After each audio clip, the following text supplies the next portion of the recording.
Tema de hoy. Vamos a comenzar con el alineamiento horizontal. Esto se va a poner grueso. No, todavía no vamos a entrar al cálculo, no vamos a entrar todavía al cálculo esta semana. Pero se va a poner grueso porque básicamente el elemento horizontal es la única parte que podemos ver en planos. Podemos hacer un cierto trabajo vertical si nuestro plano tiene curvas de nivel, pero ver la carretera vista de planta es el puro alineamiento horizontal. El gran problema para nosotros va a ser trazar la combinación adecuada de rectas y de curvas. Y si a lo largo de esta clase escuchan que me refiero a una recta como tangente, es sinónimo. Podemos incluso decir que una recta es un círculo de radio infinito. Definición matemática, eso se lo vamos a comunicar. Pero en la práctica nos referimos a una recta, o una tangente, como un segmento que une dos rectas, y a una curva como una curva. Vamos a verlo esto con más detalle. Primero, función fundamental. Los caminos se diseñan para conectar varios puntos en el centro. Parece lógico, pero a veces tenemos que recordarlo. Necesitamos conectar varios puntos. Y la mejor manera de conectar estos puntos es con un camino. Cuando nosotros tenemos los puntos de nuestro camino, vamos a tomar en cuenta el presupuesto, fundamentalmente. Porque no es lo mismo tener un presupuesto que te permite añadir, ¿cómo se dice? Abatir dificultades. Con mucho presupuesto no hay problema. Puede que cuando tienes un presupuesto bajísimo, no es lo mismo diseñar una carretera E que una carretera ET. No es lo mismo una carretera de 2 carriles que una de 4. E incluso de 4 carriles, no es lo mismo tener una carretera con un cuerpo que con 2. En una carretera tipo D, muy probablemente nunca construyamos un túnel, porque no hay presupuesto para construir el túnel. Por tanto, si nos enfrentamos a un obstáculo, lo vamos a tener que rodear. Y si tenemos que sortear una cañada, probablemente no va a haber presupuesto para un puente, o va a haber presupuesto para un puente chiquito. ¿Y qué vamos a hacer? Encontrar el lugar más adecuado para descender y subir. ¿Crees que no nos hace falta un puente aquí en San Cristóbal de la Barrera? ¿Han ido últimamente a San Cristóbal? Deberían, hay mango barranqueño, está en su punto. Y se los venden por caja.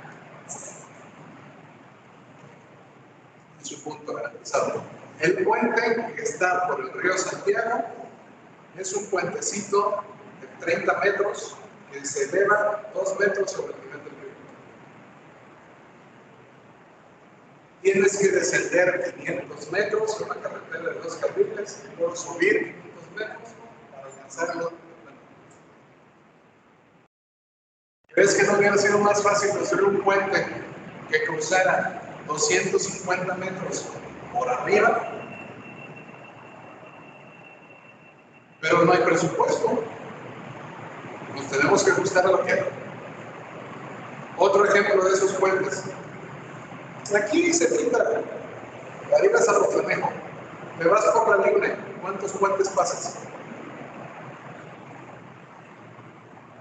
Sí, pasas uno. Pasando periférico, pasando, ya cuando está la salida a Puente Grande, sí, pasas un puentecito. Pasando la larga. Es un puente chiquito.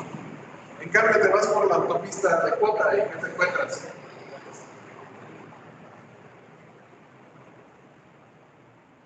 Puentes eso. Pero es un puente. ¿Cuál es la diferencia? Pues una es federal, es una carretera B4 y la otra es una autopista categoría especial. Presupuesto. El presupuesto añade, no. El presupuesto abate cualquier dificultad. Bueno, ¿qué más? Ya sabemos que mientras más presupuesto, más posibilidades hay de ayudar nuestras dificultades y acercarnos al ideal que es una línea recta. Raramente vamos a poder desarrollar una línea recta. Está bien, ¿para qué lado?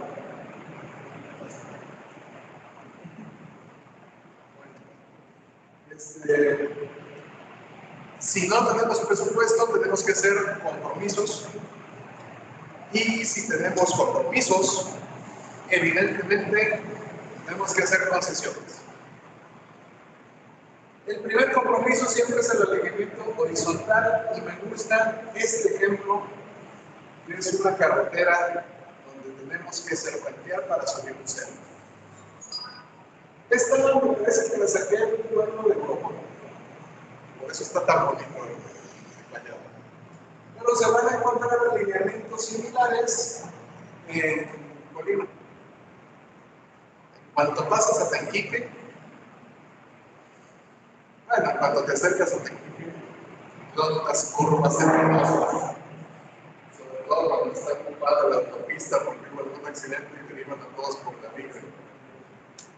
Y ahí van los pobres trailers tratando de subir. Es desesperante. Era desesperante cuando la carretera era nueva. Es desesperante ahorita que ya no tiene tráfico. Imagínate lo que era el tráfico en 1980. Lo que era el tráfico actual de la autopista o la libre.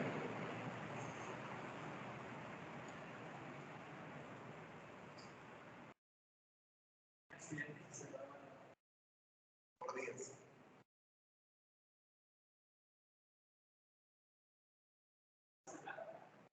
¿No? O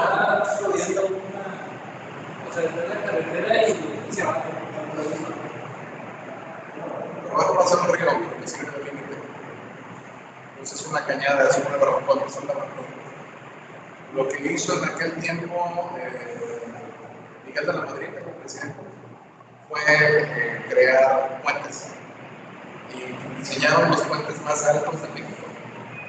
De suyo, durante mucho tiempo fueron los puentes más altos de América Latina.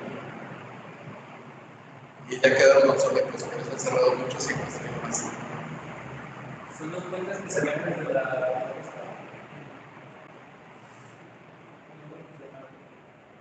No, sí funcionaron, yo los recorrí. Sí. El problema es que quedaron obsoletos muy pronto, porque no se diseñaron para los vehículos que ya pudieron pasar gracias a la autopista. Estaban diseñados para camiones unitarios. Llegaron trailers de doble cine. Entonces no había puente de esas características que mandaron. Se tuvieron que construir puentes adicionales. Y ahora el plan es construir dos cuerpos separados de autopista, uno de ida y el otro de vuelta. Porque necesitas aumentar el tráfico. Y esa sección que está a un lado, pasando Ciudad Guzmán, se convierte en una carretera de dos carriles.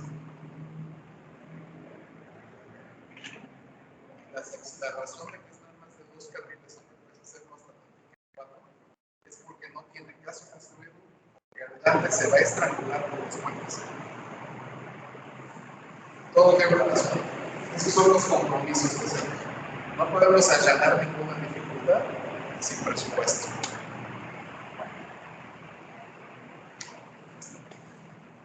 Vamos a nosotros tener un alineamiento horizontal.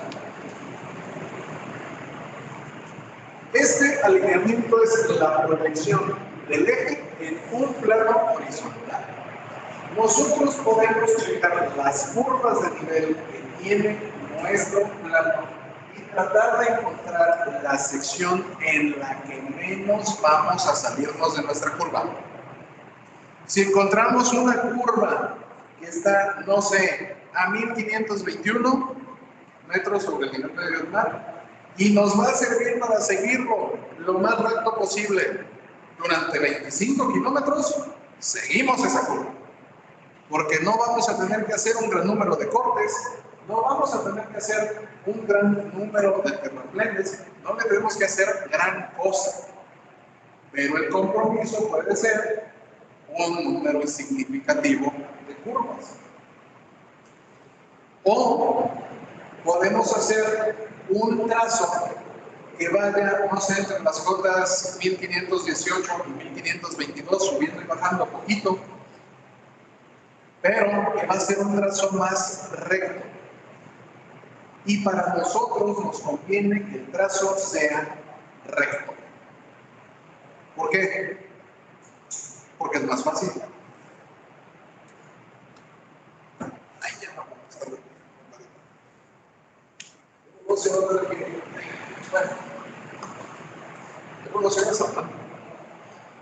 nuestro alineamiento horizontal se compone de rectas o de tangentes que unen curvas horizontales. Puede ser también que conecten con curvas verticales y que conecten con rectas verticales. Pero ahorita estamos en el alineamiento horizontal. Pro tip: si ustedes encuentran una recta curva, es un columpio. Esa es una pregunta que todavía ponen de tránsito para sacar la licencia. ¿Qué es una recta curva? No es una definición de ingeniería. Entonces, es una curva recta. Exactamente lo mismo. Sí, el dato de lo Porque no es una definición de ingeniería. Una definición que se adaptaron de ellos y no han querido cambiar el examen desde hace 50 años. Nosotros le llamamos ahora lo que ellos dicen que es una recta curva, es un columpio. Una recta perfectamente recta que sube y luego baja, o que baja y luego sube. recta vista de arriba hacia abajo. Claro, perfecto. Pero el alineamiento vertical, que vamos a ver en la siguiente clase, no es recto. ¿Pero por qué le dicen una recta curva? Pues porque es una recta que traza una curva. Ya. Pero no es un término de ingeniería. Una curva recta sería una curva sin peralte. Pero como vamos a ver, todas las curvas tienen cierto peralte. Y es fundamentalmente para sacar. Entonces, no, tampoco aplica ahí. Bueno, entonces, nosotros vamos a buscar todas las tangentes de nuestro camino y vamos a tratar de ubicarlo con mayor frecuencia que las curvas. La idea es construir el menor número de curvas posible. Hay una función matemática que nosotros utilizamos en ferrocarriles. Cada vez menos, porque ya nadie se acuerda de esa fórmula, una fórmula muy hipster. Se llama arcoseno. No lo van a encontrar en prácticamente ningún libro de matemáticas. Pero antes de 1900, el arcoseno era fundamental porque te dejaba calcular qué tan recta es una curva. Mientras más curvas tengas, su arcoseno más va a tender a 1. Si tenías una colección de curvas y tenías un arcoseno de 1.001, sabías que era el camino más recto que te ibas a encontrar. Tú buscabas acercarte a uno. ¿Por qué? ¿Cuál es la distancia más corta entre los puntos? La recta. Básicamente por eso. Pero ahora ya no la usas. ¿Por qué? Porque la función arcoseno es una derivada del seno y la función seno se puede calcular fácilmente con la calculadora, con la computadora. Entonces no tienes problemas. Ahí lo que buscas hacer es que todas las curvas tiendan a 1. Porque otra vez vas a encontrarte las tangentes, las rectas. Y tú buscas rectas. Nosotros vamos a tratar de emplear curvas suaves, no curvas bruscas ni peligrosas. ¿Por qué? Por comodidad, por manejo. Aquí en sí ya no nos va a estar importando tanto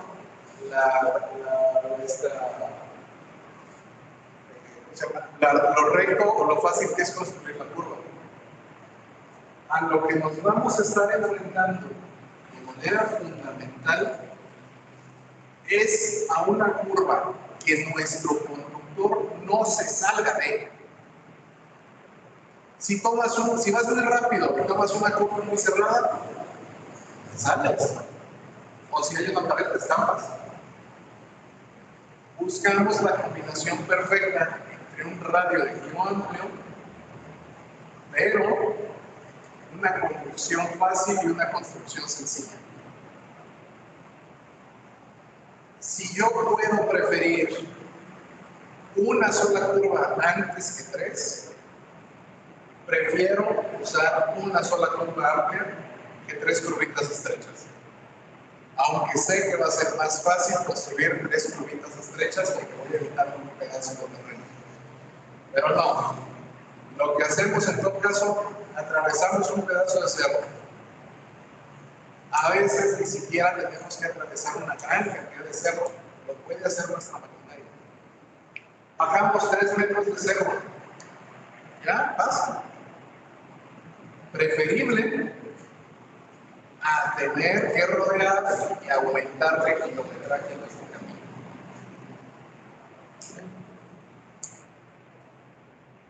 La idea es que nosotros experimentemos una fuerza centrípeta mínima. Nota, el manual de diseño geométrico de la SCT habla de fuerza centrífuga.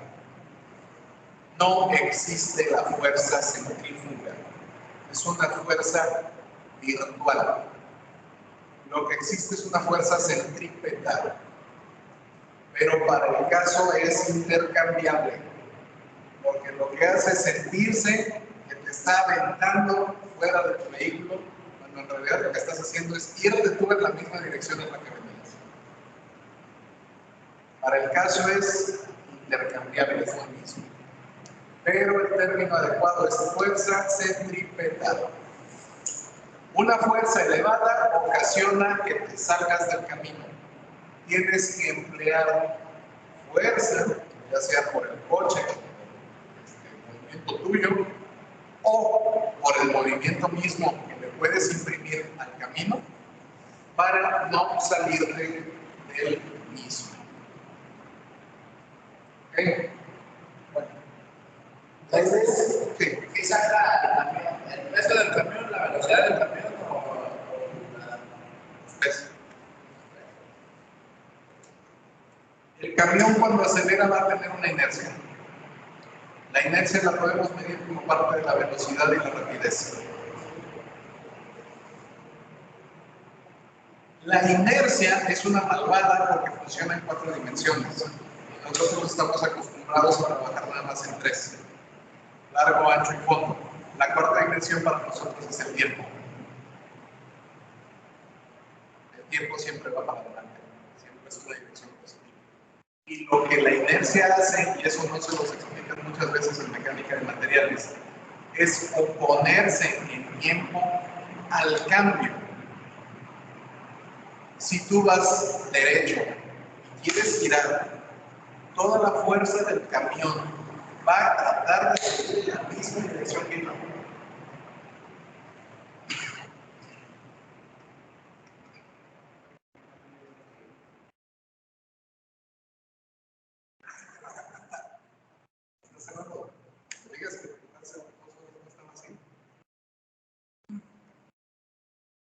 Bueno, entonces se va a oponer la inercia a que el camión cambie de dirección. Mientras más velocidad tengas, mayor va a ser tu inercia. Más fuerza vas a necesitar imprimirle para cambiar la dirección de la inercia. Más fuerza va a tratar de imprimir el camión para seguir en la misma dirección. Mayor velocidad, mayor masa, mayor inercia. Y entonces la fuerza centrípeta que va a ejercer el camión es mayor. Solución: empiezas a hacer labores de frenada o usas una geometría que cambie poco una dirección del camión para que no se oponga tanto. Lo vamos a ver cuando estemos en el alineamiento vertical. Pero básicamente a lo que le llamamos a ese cambio es el peralte, o de hecho el sobreperalte del camino. Lo que hace es oponer en una curva una sección del camino para que el camión se vea forzado a seguir. Y podemos calcular ese peralte. Las fórmulas están en el manual del proyecto.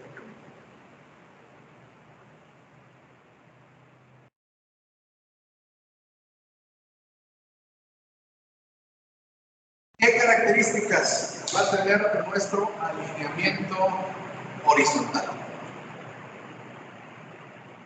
Básicamente son 12.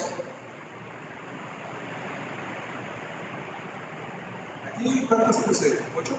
1, 2, 3, 4, 5, 6, 7. Bueno, empezamos. Rectas. Se caracterizan por su longitud y su dirección. Una recta debemos hacer que sea lo más larga posible.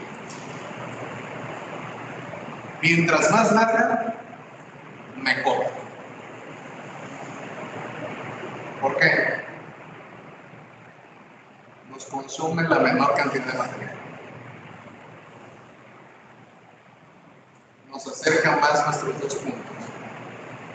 Necesitamos que sea recta.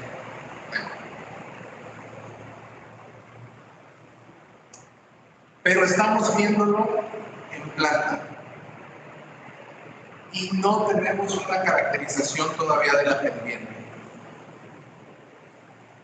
Necesitamos caracterizar la pendiente, pero esa no la podemos caracterizar directamente en el alineamiento horizontal. Eso lo hacemos en el alineamiento vertical. Tema de la siguiente clase.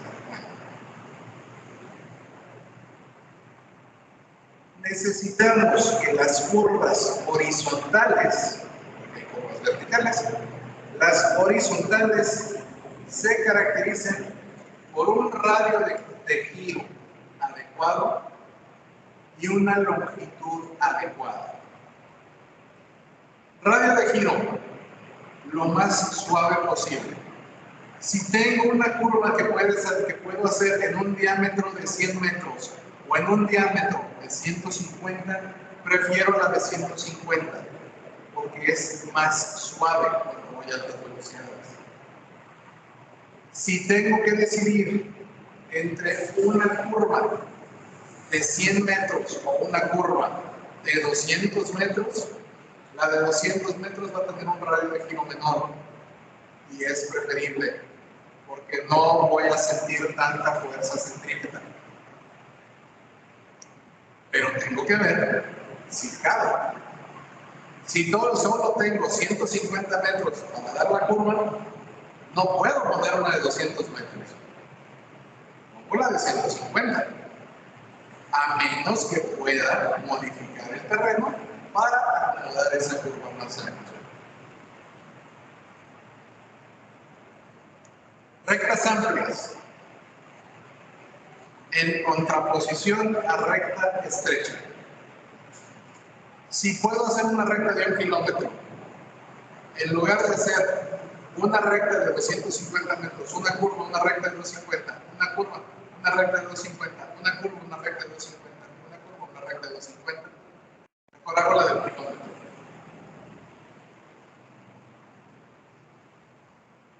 ¿Qué ventajas tiene, en nuestro caso, hacer un montón de curvas?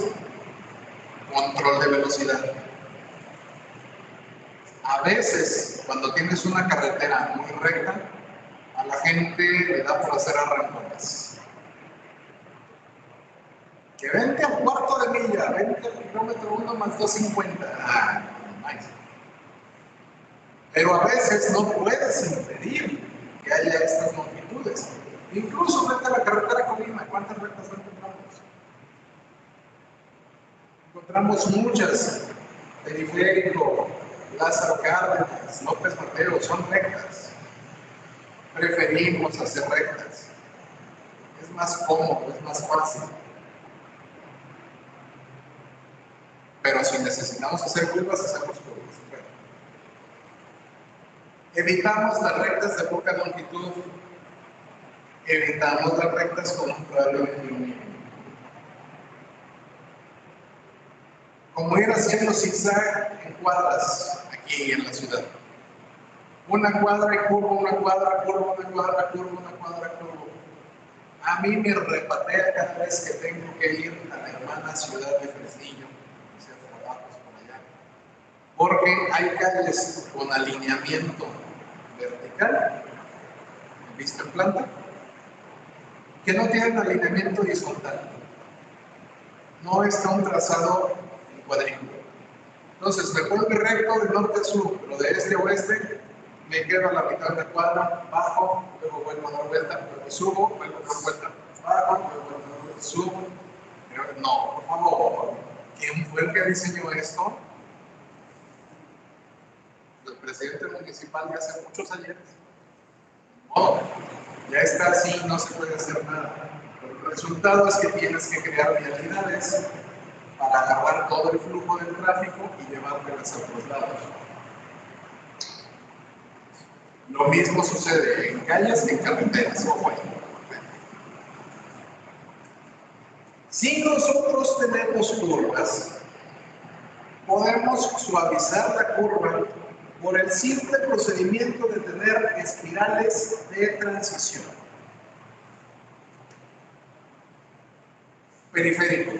Cuando subimos a un paso a desnivel de periférico, ¿se han fijado que la curva no es para acá?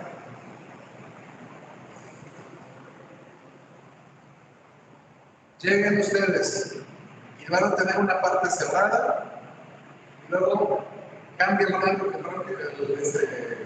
radio de giro y luego vuelve a estrecharse y luego vuelve a ampliarse y luego vuelve a estrecharse cuando se conecta con periférico. Eso nos permite un control de velocidad y nos permite encontrar pendientes. Porque si nosotros tenemos que hacer solo la vuelta en forma de tornillo, el carro se nos puede salir. Si han ido a la Expo Guadalajara, el estacionamiento en la parte superior tiene vuelta de tornillo. Y es difícil entrar y salir de ese estacionamiento. Sobre todo si tienes carro grande. Entonces evitamos esos radios de giro teniendo una espiral de transición. Es más fácil, es más cómodo y lo podemos adaptar a muchos lados. Las fórmulas siguen estando en el manual de diseño. Muchas gracias, me voy a saltar estas ecuaciones, les vamos a dar una lista, pero no vamos a hacer una cosa ahí, porque no tiene caso. Nos serviría nada más en casos muy especiales, y no alcanzamos a ver esos casos, como hacer pasos de desnivel en forma de trébol, porque no tenemos tiempo de verlos en un cuatrimestre. Y porque además no nos vamos a dedicar a hacer pasos de desnivel. Entonces tenemos tiempo para que si nos encargan un paso de nivel, desempolvamos el manual del proyecto geométrico y revisamos las fórmulas. No pasa nada. Bueno. Finalmente, las curvas van a depender del tamaño máximo del vehículo de proyecto.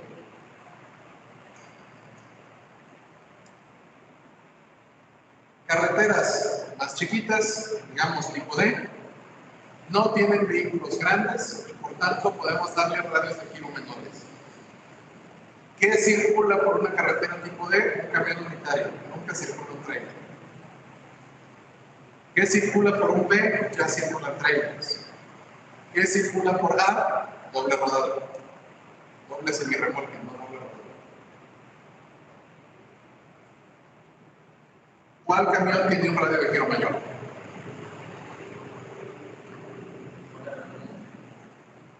El doble semirremolque necesita evidentemente más espacio porque su longitud es mayor. Aunque he visto a camioneros que logran hacer una vuelta de 360 grados sin salirse de un cuerpo de 2 carriles. Pero son rarísimos.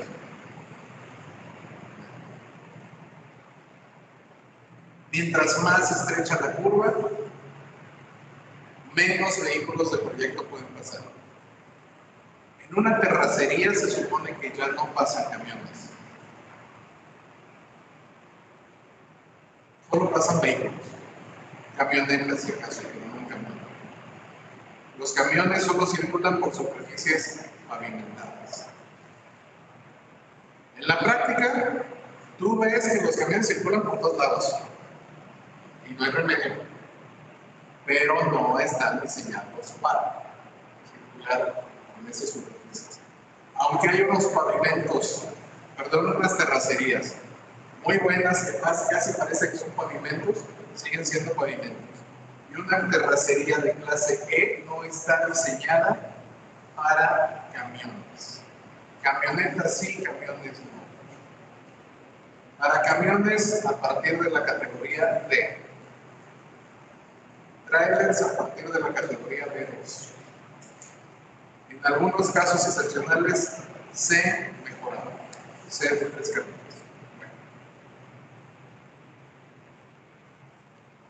¿Cómo marcamos las distancias? Siempre se dan de manera progresiva, desde un origen arbitrario. Ejemplo rápido. Carretera Guadalajara-Colima, ¿cuál es el origen?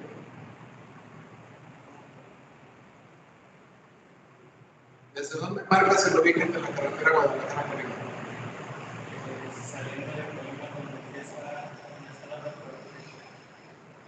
¿Por qué ahí?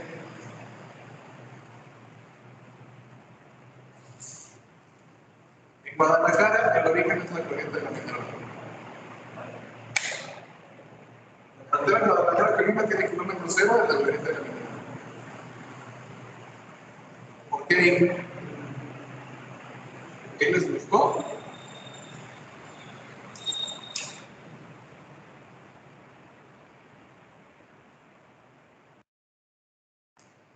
Carretera Zapotlanejo, Guadalajara. ¿Dónde está el kilómetro cero?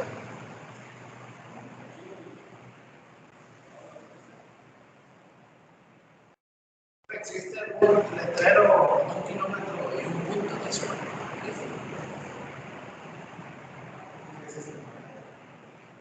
Carretera Zapotlanejo, Guadalajara. ¿Dónde está el kilómetro cero? ¿Lo sacas del modelo?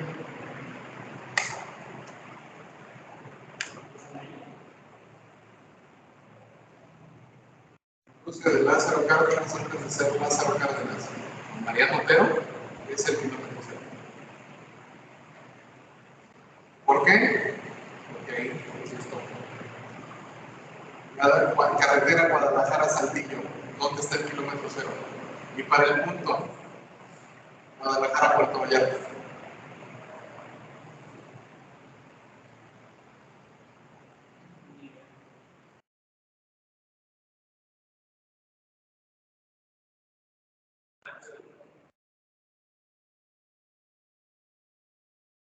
16 de septiembre en Juárez.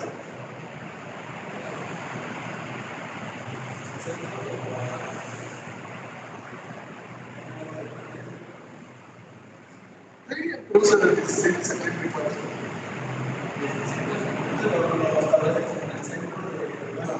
Como el kilómetro cero.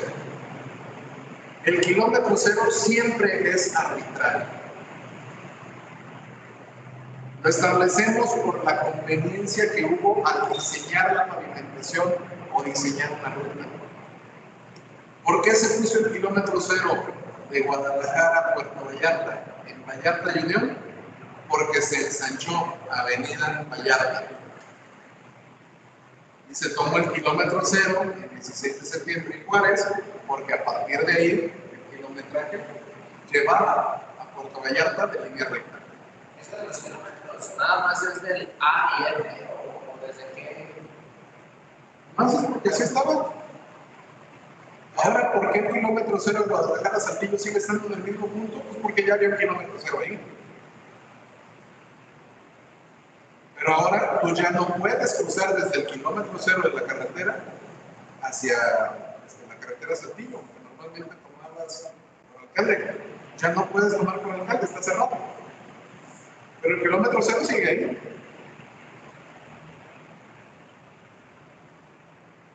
Y no era conveniencia. Hasta que no terminan los contratos o se hace una carretera. Porque vas a tener contratos todavía para mantenimiento y quieres que el kilómetro 5 más 500 siga siendo el kilómetro 5 más 500.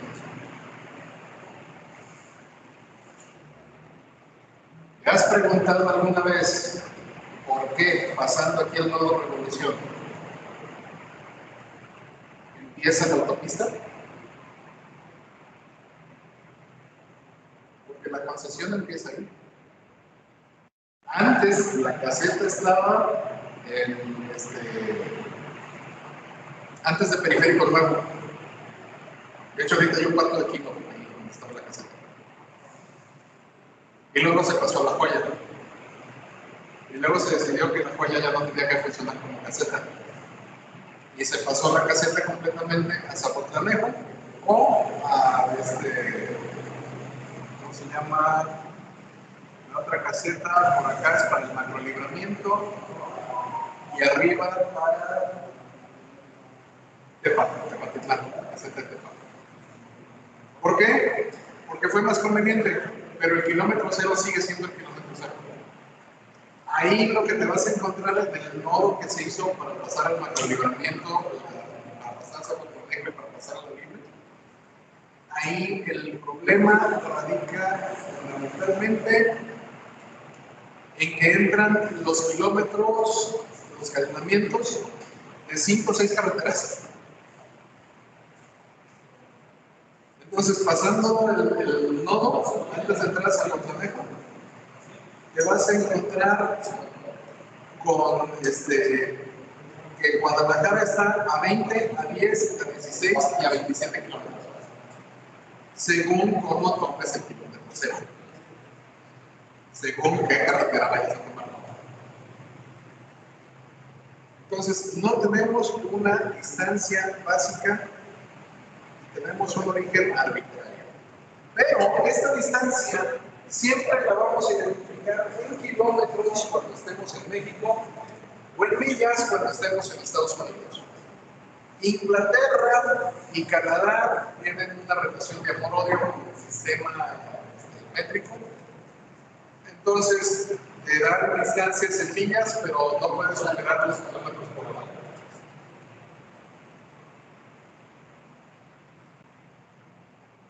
Sí, no se terminó de acostumbrar. De Canadá y de Inglaterra, pues más o menos se puede de cierta manera entender, porque ellos hicieron el cambio del sistema métrico de manera oficial hasta 1976. No ha habido todavía oportunidad carretera para que una nueva generación íntegra haya estado enfocada en kilómetros por hora. En Canadá creo que es habitual que los departamentos se venden en pies, no en metros. ¿Por qué vender en pies un departamento? Porque se oyen más. ¿Qué es mejor decir? ¿Que tienes 1000 pies cuadrados o que tu casa mide 90 metros cuadrados?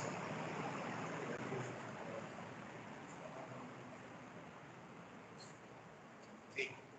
Lo mismo, para sentir que las distancias son menores, entre Londres y Ontario son 50 millas en Canadá, pero en realidad son 80 kilómetros.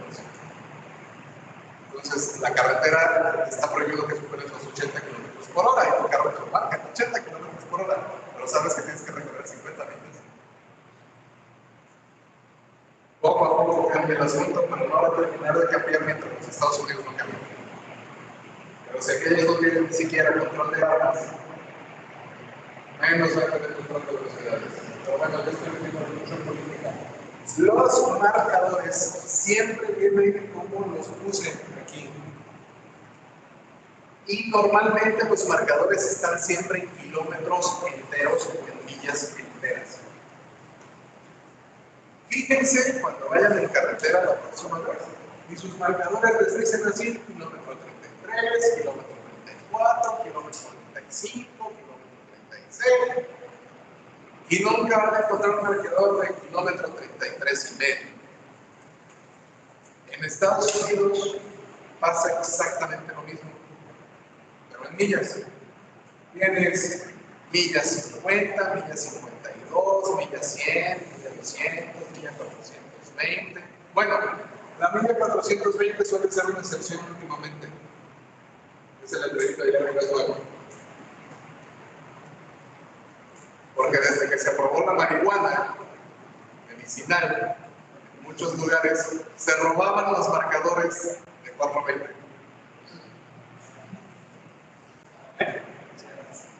Sí, se lo robaban los marcadores. Me recuerdo del 420. Nada más.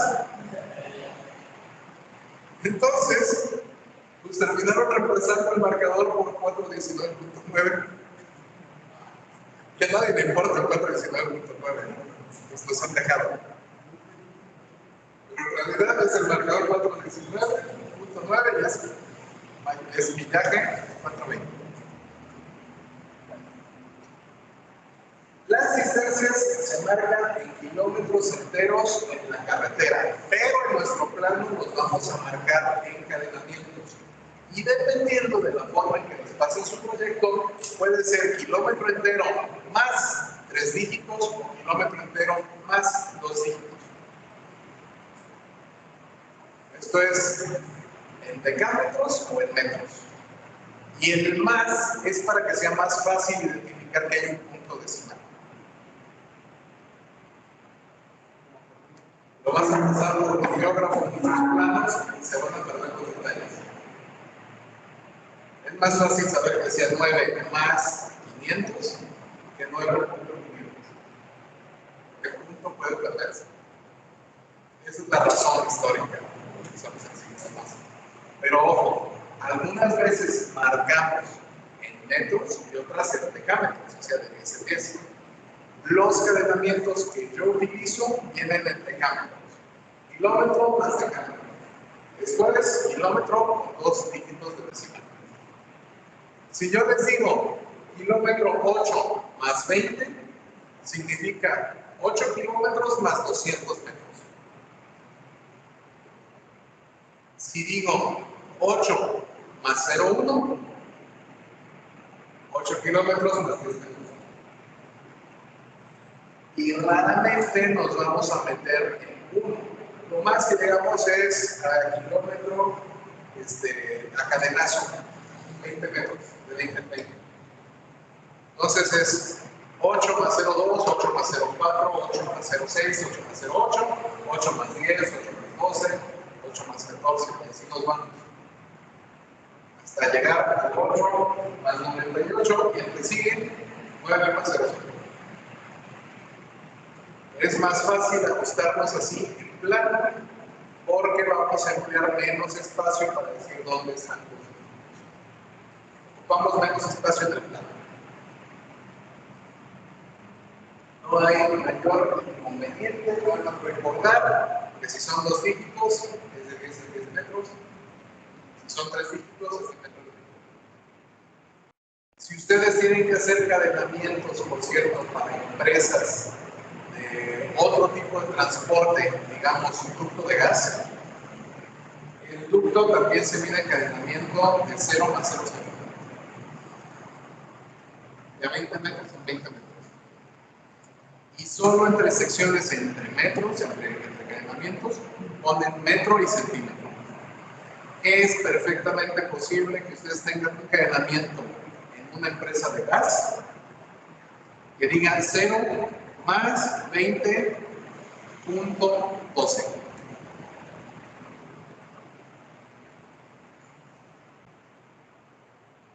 $201 metros, 20 centímetros.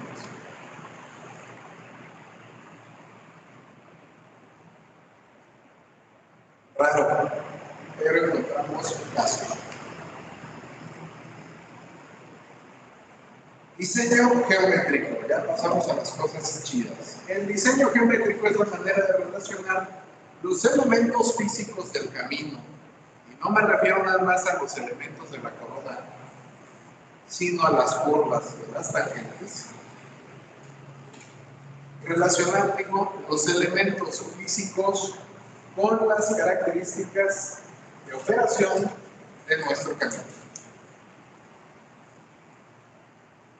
No podemos diseñar un camino enteramente recto, como no podemos diseñar un camino completamente espiral. Y las curvas y las rectas que nosotros hagamos van a depender de la velocidad y el tipo de proyecto que nos asignen. Puedes tener carreteras de tipos diferentes con la misma velocidad del proyecto. Puedes tener carreteras de diferente velocidad del proyecto y del mismo tipo. Una carretera D la puedes planear para 40, 50 y 60 kilómetros. Una carretera C para 60, 70 y 80 kilómetros. Una B para 70, 80, 90 kilómetros. Una A para 80, 90 y 100 kilómetros. Y una ET para 90, 100 y 110 kilómetros. ¿De qué van a depender? Del tipo de perfil de terreno que nos vayamos a encontrar. Por más que tú quieras hacer una autopista en la que vayas hecho la madre, en terreno montañoso no vas a poder. Pero si estás en terreno plano, despáchate. Si estás en lomerío, que no es ni terreno enteramente plano, ni terreno enteramente montañoso, tu velocidad de proyecto va a descender. Y aún así tú puedes asignar ciertos tramos para que tengan mayor velocidad que otros y así compensar. Sin embargo, nunca compensas para una velocidad mayor a la velocidad máxima de proyecto. ¿Cuál es la velocidad máxima de proyecto en México? 110 horas 100. No encuentras 120, no encuentras 130, no encuentras 140. Solo encuentras 110. En Alemania, técnicamente, no hay límite de velocidad. Pero que no haya límite de velocidad no significa que vayas a poder ir a toda la velocidad que quieras en el autobahn, porque te vas a encontrar con otro tráfico. Y de hecho, Alemania ya está haciendo trabajos para ajustar la velocidad del autobahn y no exceder, por principio de cuentas, los 150 km/h. Y lo más probable es que terminen ajustándola al resto de Europa, y casualmente en el resto de Europa son 110.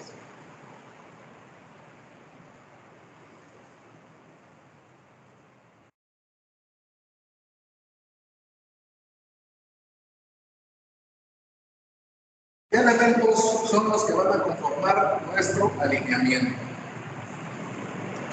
El trazo es el primero de todos. Se trata básicamente de dibujar una línea recta entre el punto de origen y el punto de destino. Pero vamos a evitar los puntos que sean más conflictivos. Si yo tengo que construir una carretera que vaya de un lado a otro y en medio hay un volcán, evito el volcán, le saco la vuelta. Si tengo una cañada, evito la cañada. Si tengo un barranco, trato de evitar en la medida de lo posible el barranco o lo aprovecho. ¿Para qué me serviría, por ejemplo, la pendiente que tiene la barranca de Huaypucán? Bajo por su pendiente, una pendiente relativamente suave, que tenga que poner más kilometraje, cruzo el río con un puente pequeño y haciendo. Así está la carretera Saltillo, así está la carretera Coyotlán, así está la carretera Zacatecas, la vieja. ¿Por qué no construir una carretera que tenga un puente? Por precio. No tengo gran necesidad de pasar una gran cantidad de personas al otro lado. La razón de que Ixtlahuacán del Río no es parte de la zona conurbada de Guadalajara es porque no está tan poblado. A veces tienes que bajar, luego tienes que volver a subir. Podrías hacer un puente, sí, pero ¿cuánta gente vive en Ixtlahuacán? Es más fácil que llegues de Ixtlahuacán a Los Membrillos y está más lejos. Pero literalmente es más fácil porque está recto. Pendiente, hablando de eso. Vamos a tener pendientes y hay pendientes máximas que no podemos exceder en una carretera. En una calle es posible, en secciones relativamente pequeñas, pero no en todas. Pendiente máxima que puede subir un vehículo, 12 grados. Ninguna carretera hace una pendiente mayor a 10 grados, porque a 12 grados ya no sube un camión cargado. Pendiente máxima que puede descender sin peligro un vehículo, 16. Puede llegar a descender a 20, pero en la parte de abajo va a agarrar un vuelote. No es conveniente. ¿Puedes hacerlo? Sí. Guadalajara tiene calles con pendientes muy grandes. De hecho, te vas por Manuel Acuña, sigues por Manuel Acuña casi hasta llegar hasta la calzada, pasando Alcalde, y de pronto bajas, mientras. Es una pendiente de 18 grados. Y si la agarras con vuelote, el carro choca.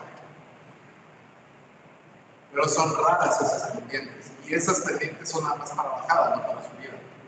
En la Ciudad de México hay una pendiente de 18 grados de bajada, que es un riesgo. No tiene textura para permitir que el coche se agarre. En cuanto hay una zona mojada, el coche se desliza. Sale hasta las noticias, hay memes ahí.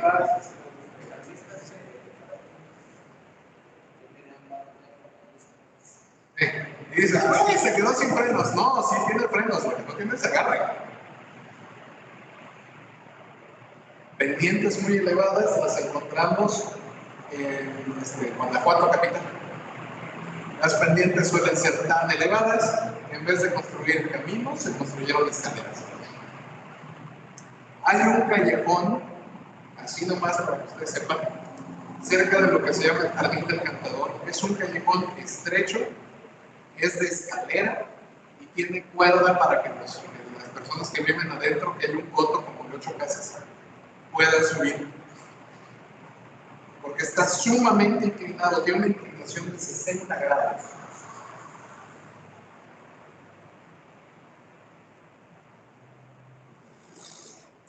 Por ahí no circulan coches. En Guanajuato nada más hay 2 calles, la de arriba y la de abajo. Y las dos se cruzan, pasan una por encima de la otra. Bueno. Peralte.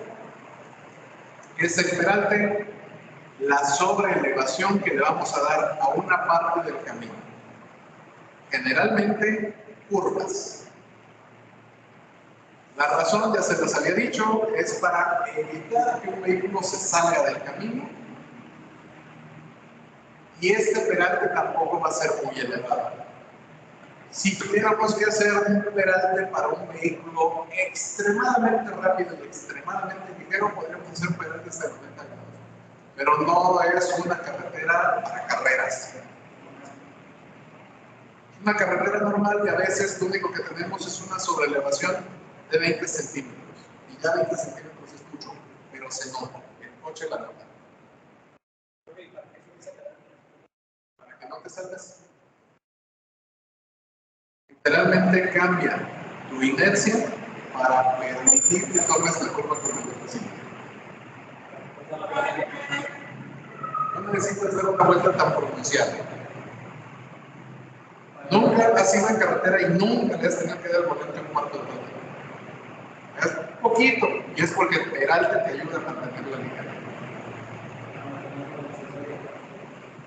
La otra definición, tangente, ya había dicho, tangente es equivalente a recta. Corona. La corona es la superficie de rodamiento de nuestro camino. Punto pelota. Y set. Si nosotros tenemos una corona, la corona no significa que es el área pavimentada del camino. Generalmente pavimentamos más. La corona es la superficie donde va a haber rodamiento por parte de un vehículo. Equivalente a los carriles.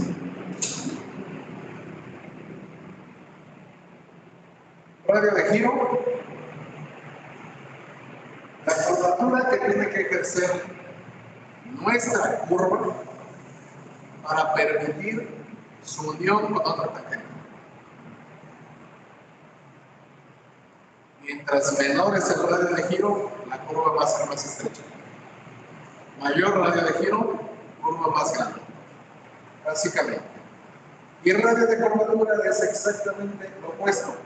El radio que describe una curva. Radio de giro y radio de curvatura son iguales y opuestos. Son las operaciones inversas, como multiplicación y división. Los dos los vamos a utilizar. Está muy chiquito el texto. Se lo voy a pasar a todos la presentación para que lo vean. Consideraciones.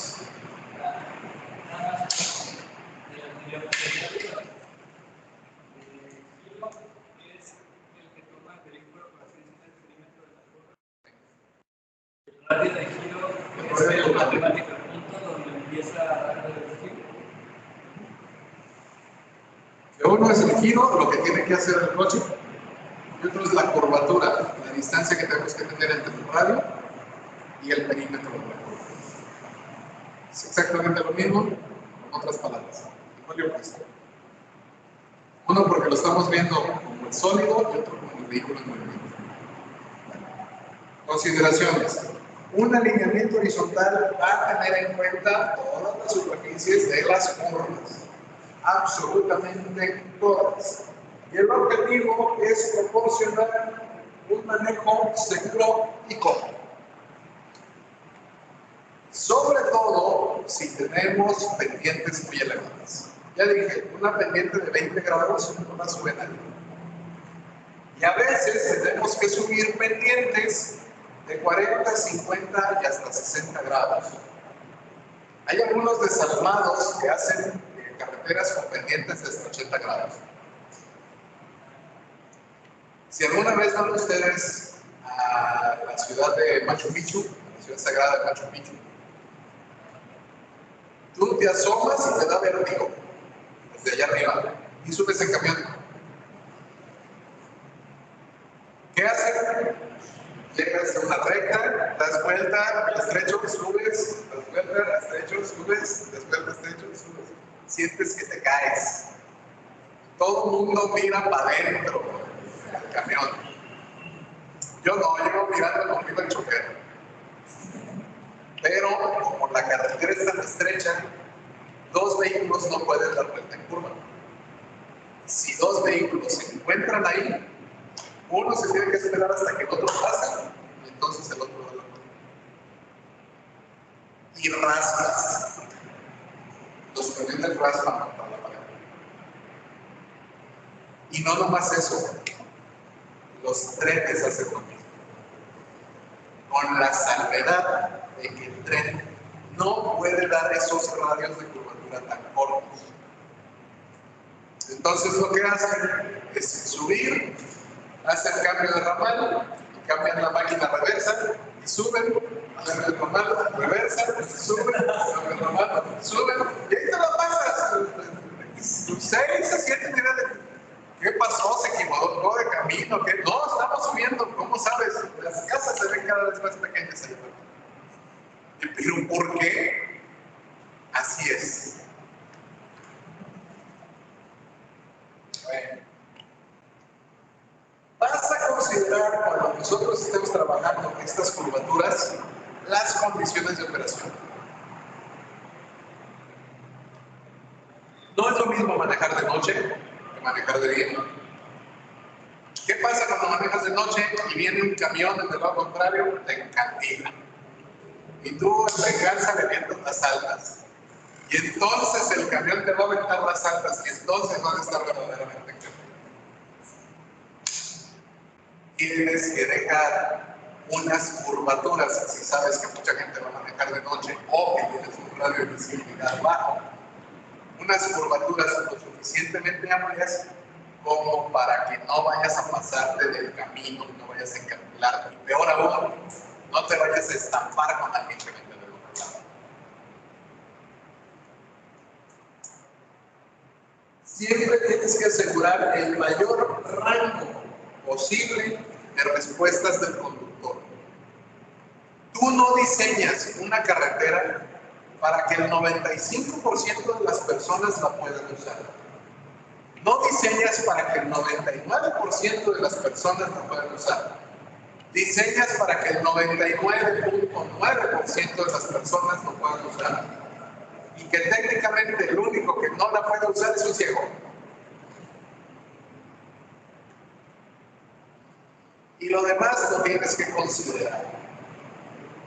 Hay tablas dentro del manual del proyecto geométrico para todas estas consideraciones. Es más fácil poner las tablas que poner las ecuaciones, pero también están las ecuaciones, por si algún día tenemos que hacer cambios. Bueno, factor especialmente crítico, el diseño de la curva. Siempre tenemos que tener alta visibilidad en las rectas. No vamos a estar poniendo columpios y curvas levantadas sin ton y son. Tiene que tener un control para evitar que nuestra gente se nos salga del camino. La fuerza centrípeta, sobre todo, que es el punto más importante. No queremos que nadie salga disparado de nuestra carretera. Y tenemos carreteras muy peligrosas. Aquí mismo hay carreteras peligrosas cerca de la ciudad. La misma carretera Colotlán es peligrosísima en cuanto empieza a bajar la barranca. La carretera Saltillo es peligrosísima. La carretera Coquillo es peligrosísima. El camino viejo que pasaba desde, ¿cómo se llama? La academia de policía, acá, que va acá hasta el puente de Arcediano, es peligrosísimo. Y por cierto, ahí cerca del puente no hay vías de tren. Lo que había era un funicular. Un tren no puede subir pendientes mayores a 5 grados. Y esa tiene una pendiente de 47 grados. No hay modo de que lo suba ni con vuelo. No lo sube. no lo sube. El funicular sí, porque el funicular se ancla a los rieles y sube. Y además tiene un cable para subir para atrás. Lo que había ahí cerca del puente del Seriano en la barranca era un funicular de la CFE.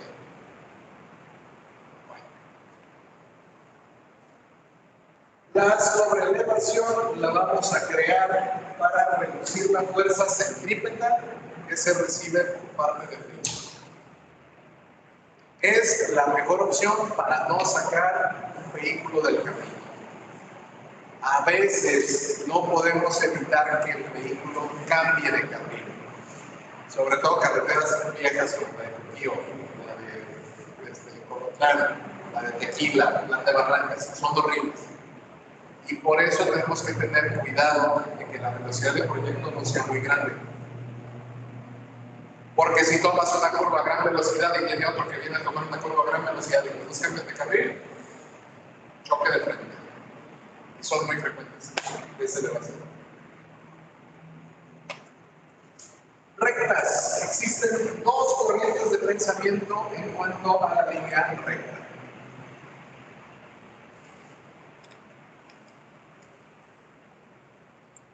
Primero, es mejor tener una línea recta. Segundo, no debes tener mucha línea recta. Son dos corrientes de pensamiento opuestas. Según la persona con la que diseñes la carretera, vas a decidir por una u otra. El manual de Ortúzar tiene uno, el manual de Juan de Dios tiene otro. Entonces, cada uno tiene su corriente de pensamiento. ¿Cuál es la psicología que subyace detrás de eso? Se supone que tú tienes que evitar las rectas para evitar inducir la hipnosis del camino. ¿Qué es la hipnosis del camino? Se te borra todo el camino porque todo es parejo. Hay personas que no pueden inducirse ni aunque quisieran la hipnosis del camino. Yo soy de esos. Pero existen personas que si ven algo muy monótono se ponen en blanco. La verdad es que no hay estudios que nos indiquen que uno u otro método sea mejor. Lo que sí existe es un mito, el de que tenemos que dejar carreteras enteramente planas en algunas secciones para permitir el aterrizaje de aeronaves. No, es falso. La mayor parte de los vehículos que pueden aterrizar en una carretera pueden aterrizar fuera de la carretera. Y los vehículos que necesitarían una sección muy larga para aterrizar no caben en una carretera. Midan, ustedes usen en Google Earth o Google Maps y midan el ancho de la autopista, no. Bueno, sí, de la autopista Guadalajara-Chapala y de la pista de aterrizaje del aeropuerto de Guadalajara. Un cuerpo de la autopista no te permite aterrizar a un avión 747, que es el avión tipo del aeropuerto de Guadalajara. Es mucho más amplia la pista de aterrizaje que la carretera. Y aún así, la carretera Chapala es recta y tiene camellón arbolado, aunque quisiera un avión aterrizar. ¿Qué han aterrizado? Es el aterrizado de emergencia, avionetas. Pero una avioneta tiene el ancho de carril necesario de un coche. Un jet comercial de náutica civil de esos privados, un Learjet de 8 o 10 pasajeros, sí aterriza en la carretera Chapala, pero créeme, no va a aterrizar en la carretera Chapala. Lo va a hacer todo lo posible por aterrizar en el aeropuerto.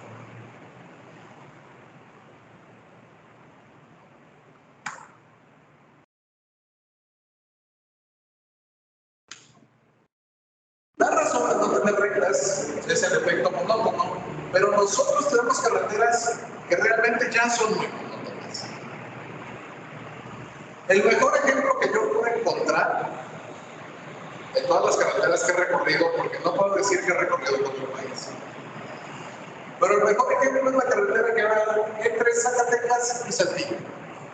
Toda la sección, prácticamente toda la sección que está dentro de Zacatecas, lo que es de Zacatecas a Concepción del Oro, es una monótona recta que no tiene cerritos. Está plana. Tú no ves dónde están las curvas, no le sigues. Plano, no hay nada. Lo que hay es un pentarrón. Se vienen las tolvaneras, no hay nada más. Y en cuanto pasas ahí de Concepción del Oro, son puras curvas. Porque ahí ya empiezas a subir terreno. Ya pasas de la Sierra Madre Occidental a la Sierra Madre Oriental. Pero en medio estás en el Pentarrón. No hay nada, absolutamente nada. Pero sí, hay unas curvas. No podemos negar, hay curvas. Pero no fueron diseñadas para romper la monotonía del camino. Fueron porque había algo que estaba interrumpiendo la continuidad del camino. Que había una granja que el dueño no quiso vender, que había un peñasco que no se quiso romper, que había una fuente de agua, que había una planta de luz, que había algo. Y se desvió el camino. Y ya no pasa nada. Pero la mayor parte de las rectas son enteramente rectas. Dado que nosotros tenemos un territorio en México muy variado, va a ser muy difícil que nosotros podamos hacer una carretera enteramente recta. Pero si no podemos, si podemos evitar una carretera con curvas, vamos a evitar una carretera con curvas. Rápido, también aquí rápido. De Zapotlanejo a San Juan de los Lagos. ¿Cuántas curvas tiene la carretera? Al mínimo, es una cantidad mínima de curvas. Luego pasas de San Juan de los Lagos. No, sí, de San Juan de los Lagos vamos a poner Moreno. De Lagos a Lagos. Una curva, le sigues, está recto. De Lagos a Moreno, León. Una curva, vuelve a estar recto. De San Juan de los Lagos a Aguascalientes. Una curva. Dos curvas, si acaso. Vuelve a estar recto.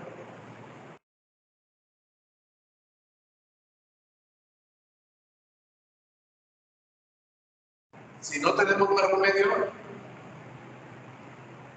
la autopista es la carretera libre, no la autopista. La carretera libre entre Zapotlanejo y San Juan de los Lagos son puras curvas. Nada más hay un tramito recto en adelante. Y el resto curvas. Pero donde se pudieron evitar las curvas, rectas. La mayor parte del camino son rectas y hay curvas muy chiquitas. Se trató de evitar, en la medida de lo posible, construir en terreno vertical. Todo lo hacíamos en terreno horizontal. Entonces, la idea fundamental, ya me cansé, casi nos vamos. La idea fundamental es conectar tramos rectos con pequeñas curvas.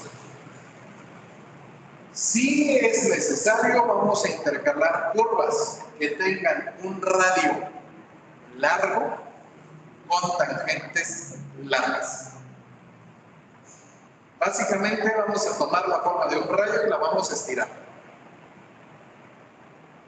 ¿Ok? Es preferible a tomar la forma de un resorte. Sube, baja, sube, baja, sube, baja, sube, baja, con curvas muy separadas. Estiramos el resorte y es mucho mejor. También vamos a tomar en cuenta las entradas y salidas. primero, a otras carreteras. Segundo, a poblaciones. Y tercero, a túneles y a puentes.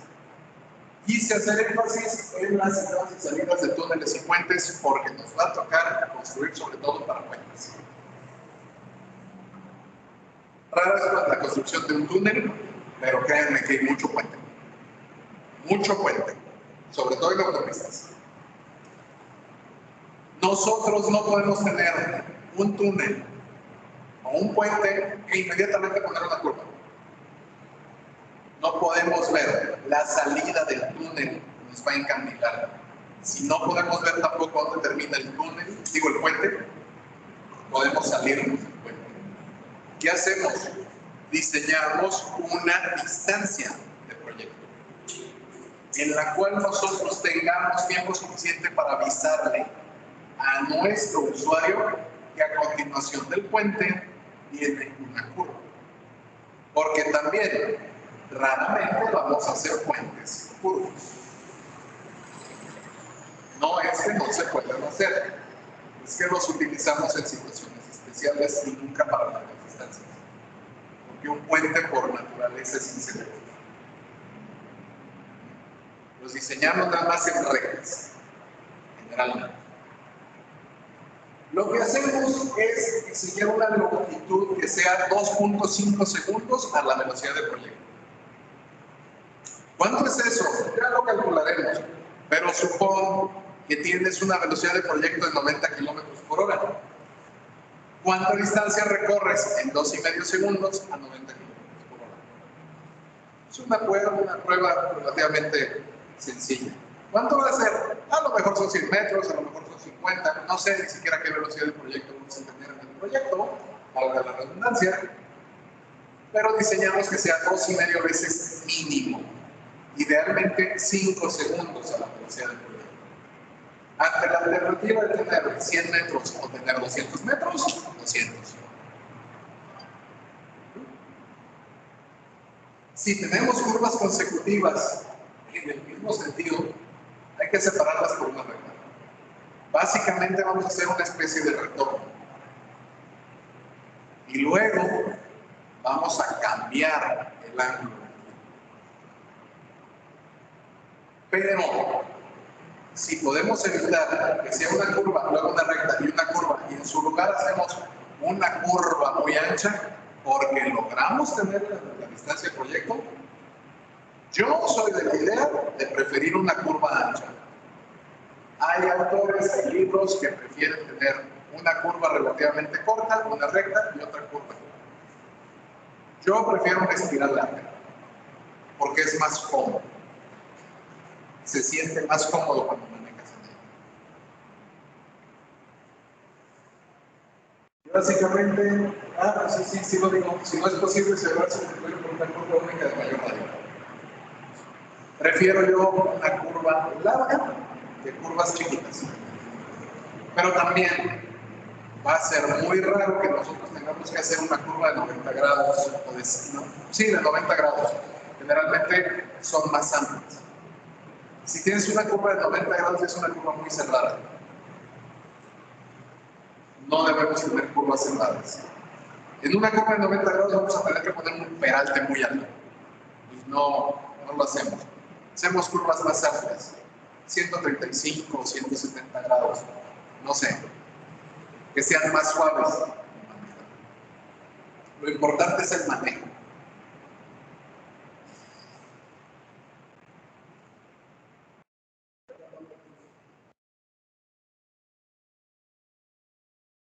Estas son las curvas horizontales.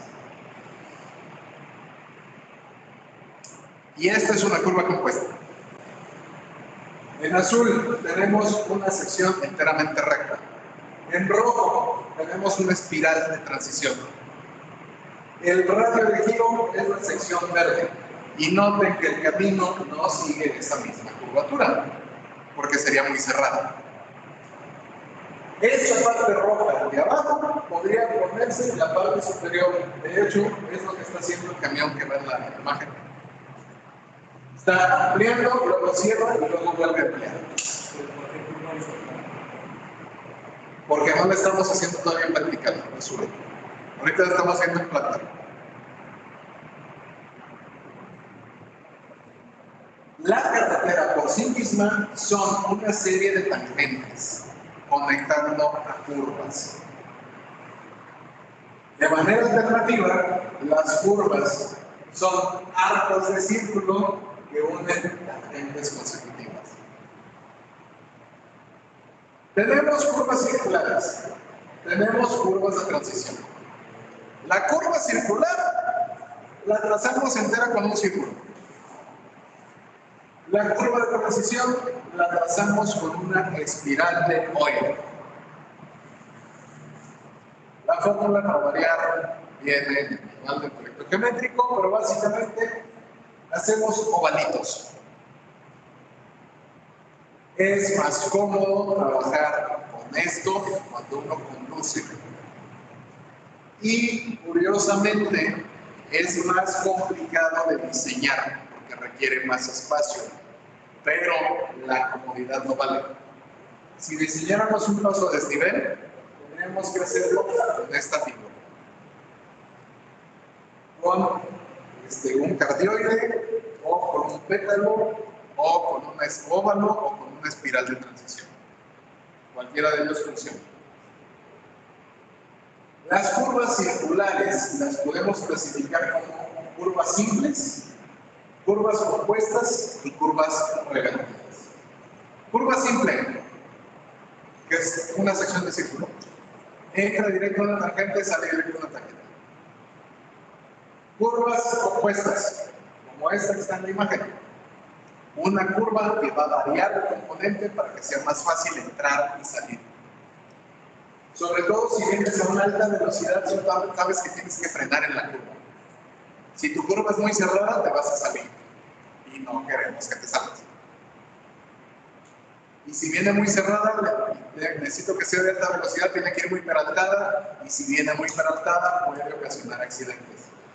Tenemos que encontrar el balance completo entre la seguridad y la comodidad y el costo. Las curvas revertidas son básicamente las salidas de nuestro camino. A veces tenemos una curva que va para un lado y luego la revertimos, lo que significa que es una curva en un sentido y otra curva pegada en otro sentido. Estas curvas revertidas no se recomienda que se hagan porque tienden a darle problemas al conductor que viene a alta velocidad. Aunque nosotros sepamos que nuestra carretera no es de alta velocidad, nunca falta el mendigo que en una carretera de 50 kilómetros por hora quiere ir a 110. Sean honestos todos los que manejan, lo han intentado. No digan que no, las he visto.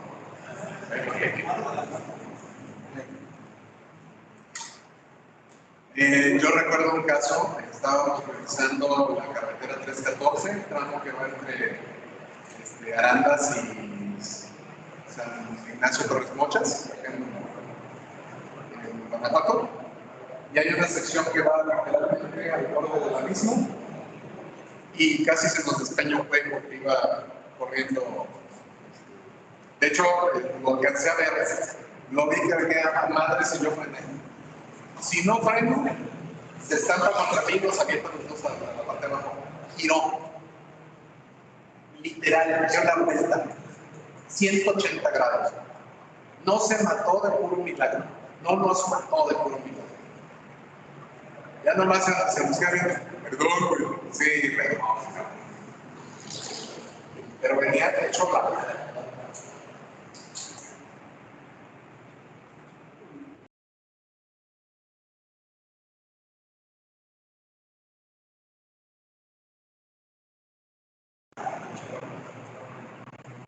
Bueno, ahí está. Una curva simple, une dos tangentes con un arco de círculo de radio constante. Esta imagen está en el manual del proyecto geométrico. Se ve mejor que aquí. Su función entonces es unir dos tangentes con un radio constante. La longitud la vamos a calcular nosotros, depende de dónde tengamos el origen y cuál va a ser el punto de comienzo y cuál va a ser el punto de fin de la idea es nunca terminar haciendo una curva que trace un ángulo de 90 grados. Esta sería una curva muy cerrada.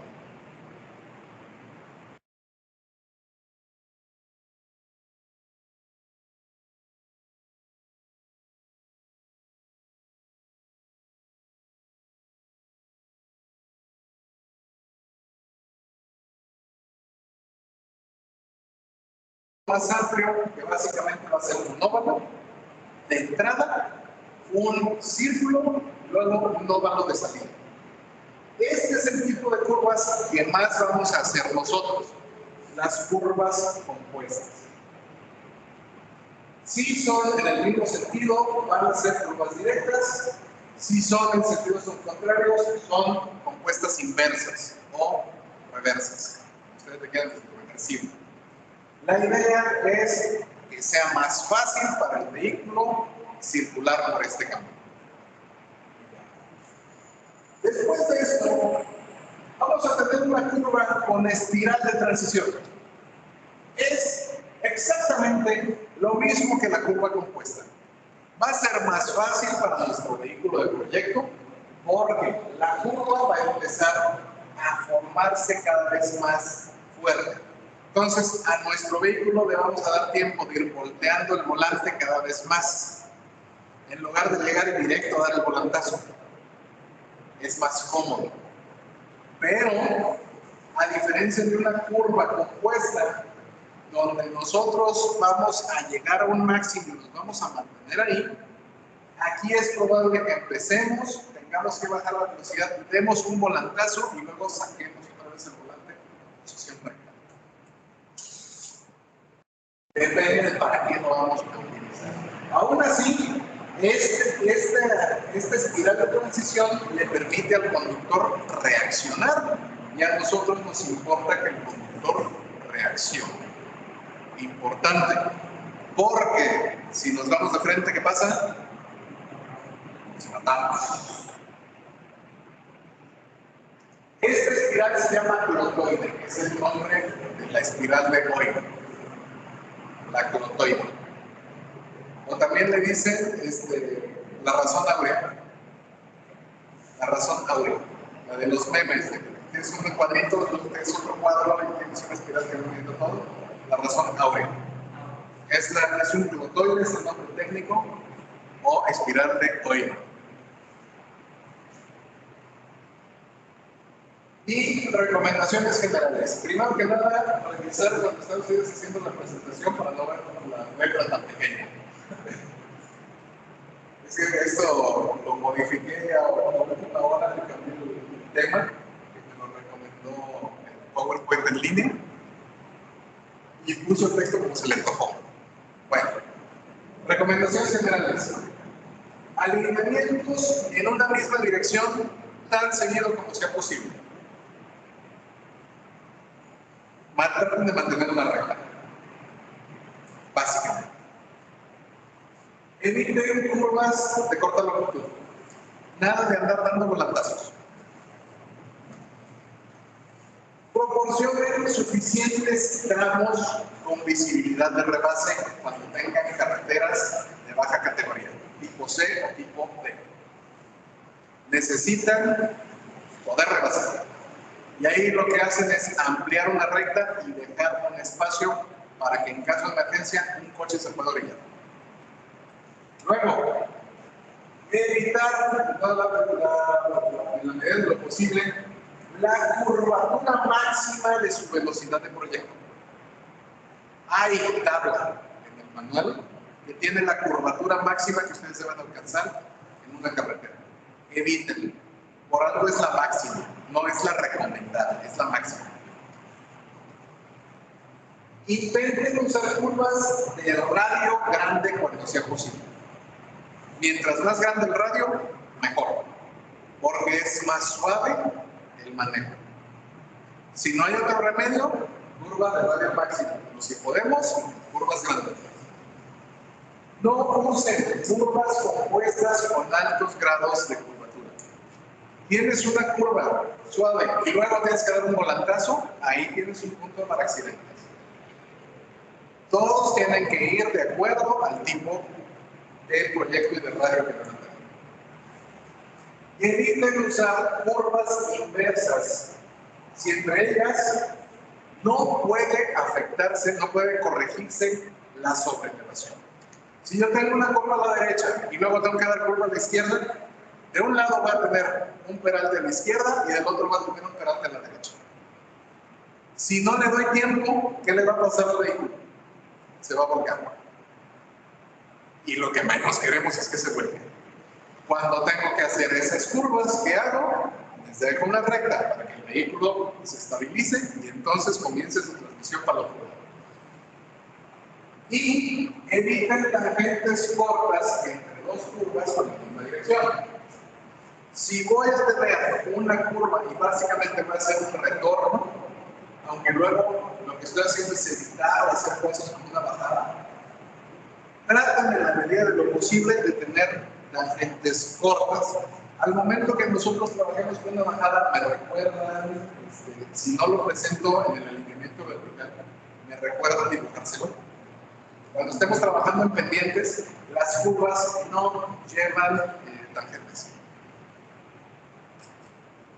Tienen que ser lo más cerradas posible, pero pueden llevar curvas reversibles.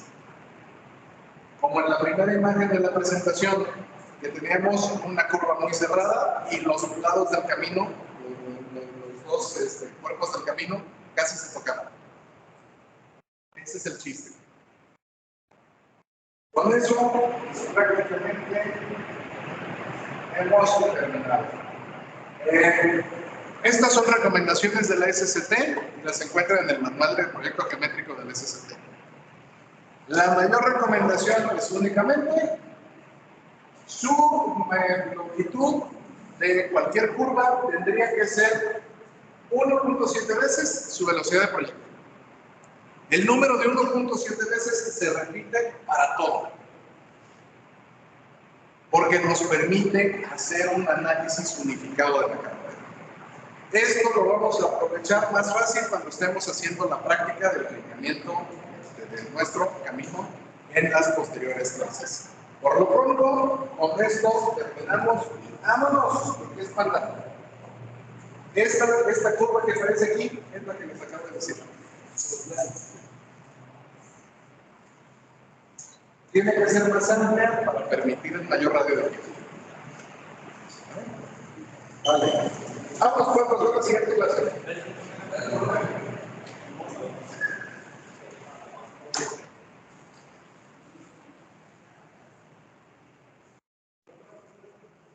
Bueno.